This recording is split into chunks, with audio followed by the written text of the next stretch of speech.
Hello, everyone. Welcome to Raising Vibrations. You with Simon today. And in today's video, we're going to be looking at the astrology of the moment. We do a bit of an astrology update, just kind of checking in with what's going on planetary-wise, and hopefully give us a little bit of inspiration, a little bit of motivation during this current phase that we're moving through. So as always, I feel like it's always good to check in with where you are at the moment. There's a lot of suffering going on in the world. There's always going to be, depending on how you see it, where you are. There's a lot of change. There's a lot of uncertainty. There's a lot of unpredictability. There's a lot of chaos manifesting itself. And I'm sure many of you are witnessing that, being exposed to it, maybe even in some way, shape, or form, been a part of it to a certain degree. It really it sucks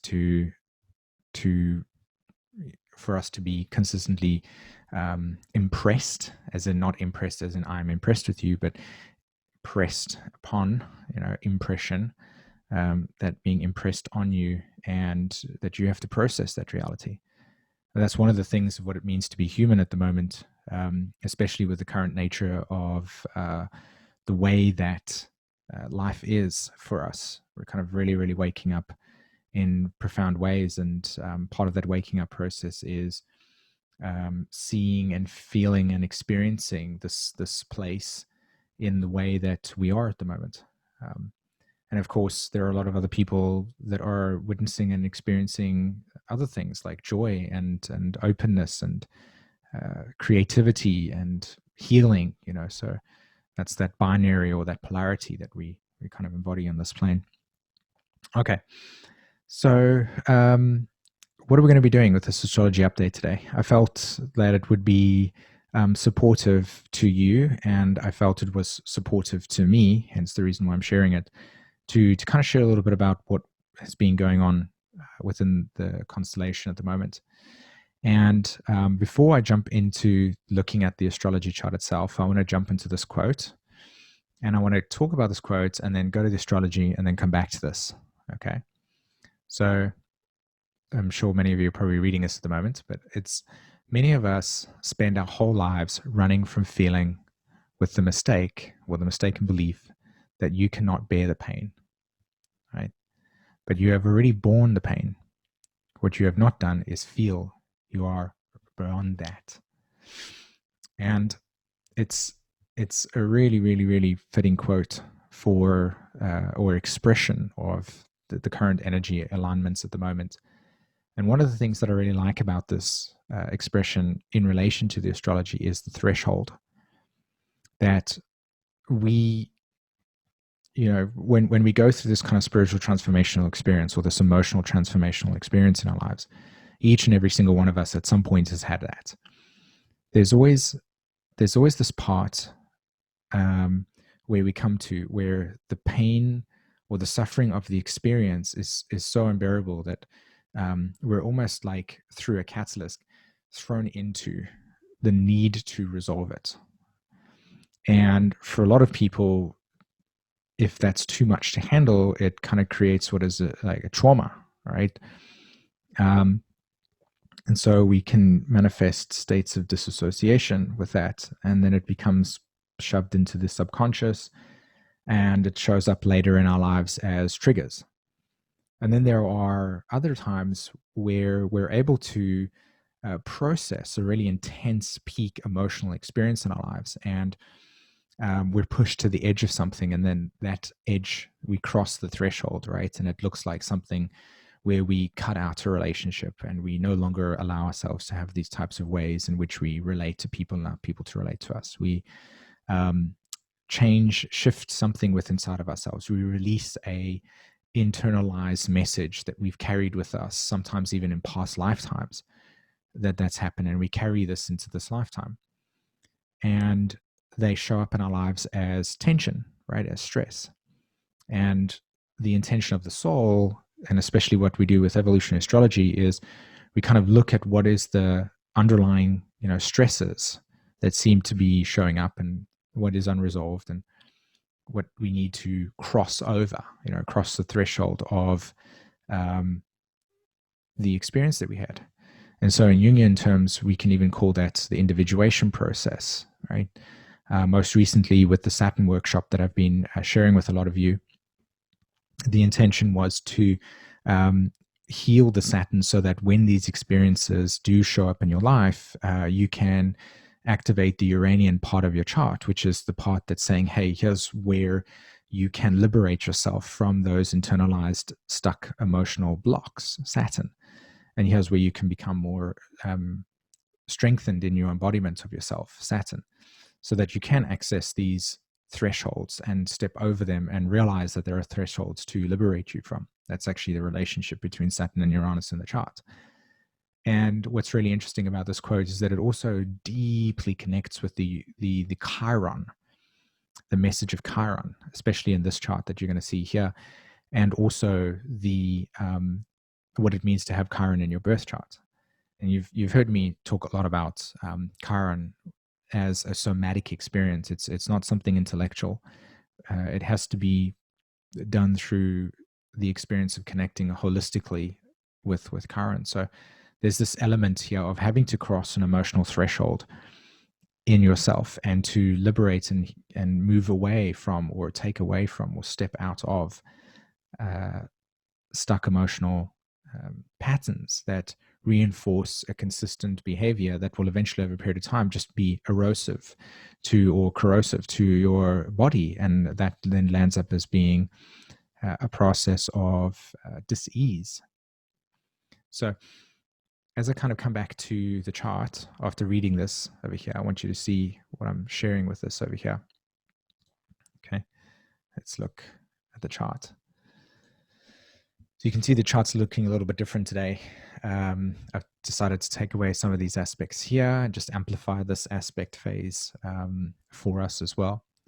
So it's not showing on this chart for some reason, but I wanted to show how many inconjuncts were taking place.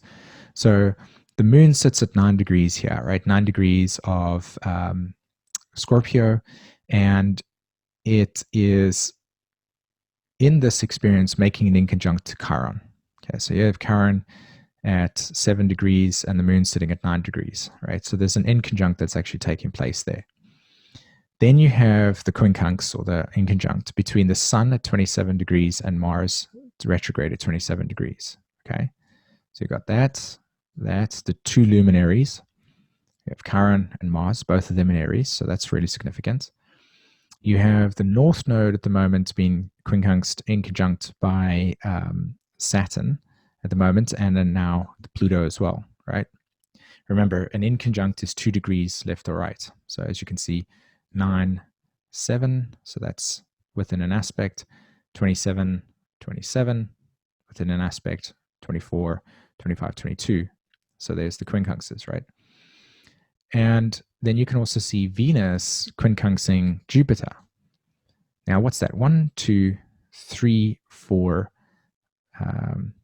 So 1, 2, 3, 4, 5 quincunxes today. 5 of them. I mean, that's intense. So this chart is like really, really, really, really, really, really, really, I can't emphasize the word really enough, aspected with paralysis, stuck, stay in one position, adjustment, inner reflection, psychological paralysis. The energies are very like, we're not going anywhere. We're stay put type of manifestation. And it speaks loudly to this actual aspect between the sun, 27 degrees, in Virgo, which is the archetype of paralysis, and Mars retrograde. Mars is the leading edge of our evolution. Mars is the archetype that allows for Pluto to enact the unconscious desires, right? So when I talk about unconscious desires, I'm talking about deep compulsions that gravitate us towards life experiences that ultimately transmute us. Pluto would be the reference to what I was saying earlier about crossing the threshold and emotionally transforming. Mars is the energy that shows us where that Plutonian energy is going to be funneled through. And Mars is retrograde. And we know from Mars retrograde that all of this Mars energy wanting to go outwards is being shifted inwards. We're like, no, no, no, no. It's all inwards. So Mars is on holiday saying, okay, guys, chill out. Don't go anywhere. We don't need to move. Just stay where you are. Enjoy that. And you got the sun highlighting the actual aspect. So when you look at an inconjunct, there's two ways that the inconjuncts manifest themselves: a Virgo way and a Scorpio way, right? Primarily. It doesn't matter what planets they're involving in. So yeah, we have the sun luminary aspecting Mars, which is in the exact inconjunct, 27 degrees, and it is also in the signs Virgo, right? Virgo Aries. So you have paralysis of direction. Okay. Now, as I said before, Mars retrograde is saying, hey, slow down, turn inwards. You have Sun in the constellation Virgo, which is an internal process, and it's in an inconjunct phase going slow down, internal paralysis. So it's like 3 layers of don't move. And then you have on top of it Venus and Jupiter. So our philosophical structure and the way that we value and build a philosophical structure in accordance with our values, that type of energy is in a paralysis state. Then you have the moon, which is the constant moment-to-moment reality, quincunxing Chiron. So it's bringing Chiron into the process here as well. So we're talking about a threshold here. We're talking about peak emotional experiences that we've had in our lives, we're very, very sensitive to. That's in a quincunx aspect. And then you have Saturn Pluto, in the big council over here, having a quincunx to the North Node. It's saying, okay, well, life direction is also being aspected by these planetary bodies with Saturn and Pluto. It's like, slow down, stop, reflect, don't go anywhere, right? And this combination is illuminating to us this quote, which was that here you have Mercury in opposition to 21 degrees. There you have Mercury squaring Jupiter, Pluto, Saturn, right? It's trining the North Node. So we've got Mercury communicating to the North Node through Jupiter, Saturn. So Pluto and Saturn, are trying to communicate to the North Node, but they're not. So Mercury stepped in, put up his hand and said, hey, by the way, I'll be the messenger. And everybody's like, yes, that's right. You are the messenger. You don't need to announce yourself. Just a side joke over there. And so he goes, okay, I'll do the messaging, right? And so Mercury messages to the North Node and says, okay, guys, we have, as a world, as a collective, as a society, lived in a type of paradigm in which here are the set of structures, here are the set of rules, here are the set of ways of being. Here's what you should do. This is how you should define your life. There's the expectations, all of these outer impressions of expectations and rules and regulations of how to be. And Mercury's like, no. Wait, Saturn and Pluto don't want you to do this anymore.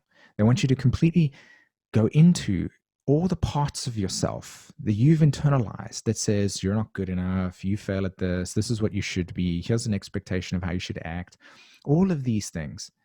And Pluto is trying to say to the North Node, like, kill it, stop it right now.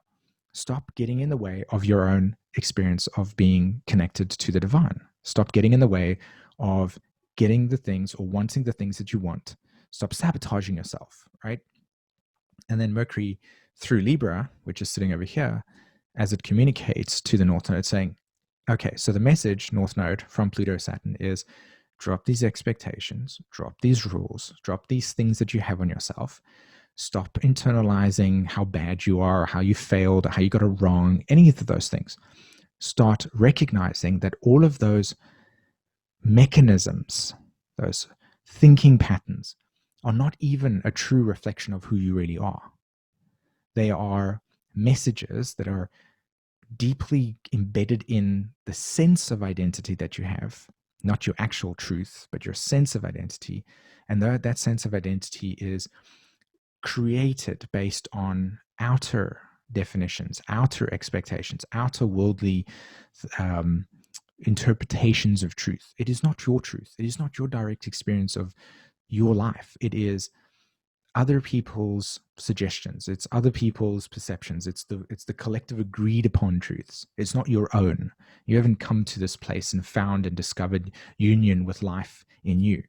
So what we do is we attach to these outer perceptions, and we do this mainly because, well, if we've never been taught how to be our own authority, and the whole entire sense of self is attached to listening to outer authority, then absolutely you're going to be like, yeah, this is who I should be. This is what I am. I don't deserve love. And these are all sometimes even subconscious patterns. Or if you've been somebody that's been exposed to a lot of neglect or emotional trauma, you identify yourself as somebody that doesn't deserve love, because why would somebody love you if you've been neglected as a child, as an example? Like all of these types of random horrible things or just misplaced experiences. And it doesn't have to be that intense. It could just literally be assimilated truths from your childhood or growing up, or ways you see the world, and you give attention to these outer definitions as opposed to your inner ones. So Chiron's message here in relation to the moon is transform these outer restrictions. Use these outer experiences as ways to, instead of defining them and giving them power, give your experience of your own state power. And you do that by starting to feel. You do that by starting to come into your body, coming into your senses, recognizing how you're experiencing your reality right now. What's real for you right now? What do you consider to be what are your thoughts? What are your opinions? And more precisely, where do you have a sense of identity about something that is just an echo of a collective idea as opposed to your own interpretation of something? So this energy is inviting for us to come to a point and recognize, firstly, that a large percentage of our perception of ourselves is really just an attachment to certain ways in which we have internalized reality and then said, oh, this is who I must be. To break those down, to objectify them and say, oh, okay, hold on. Is this really me? Am I really like that? Am I really like lack of self-worth? Or is just a lot of experiences I've had where I haven't had support? So how can you reframe? Mercury, again, talking to the North Node, Mercury saying to the North Node, how can we reframe something in ourselves that doesn't come from a place of ambition or expectation, or I must, or I should, but coming from a place of I deserve. I want to experience joy in my life. I want to experience support in my life, and I will give myself this. It's kind of this self-reliance type of thought process. And that's actually beautifully reflected through the Venus and the Uranus square that's taking place, 15 degrees, 10 degrees square, remember? Validating for yourself. And then Venus trining the Chiron. Right? How do you heal? How do you come into really what's your truth? How do you validate your experience and your values that are according to you? Okay?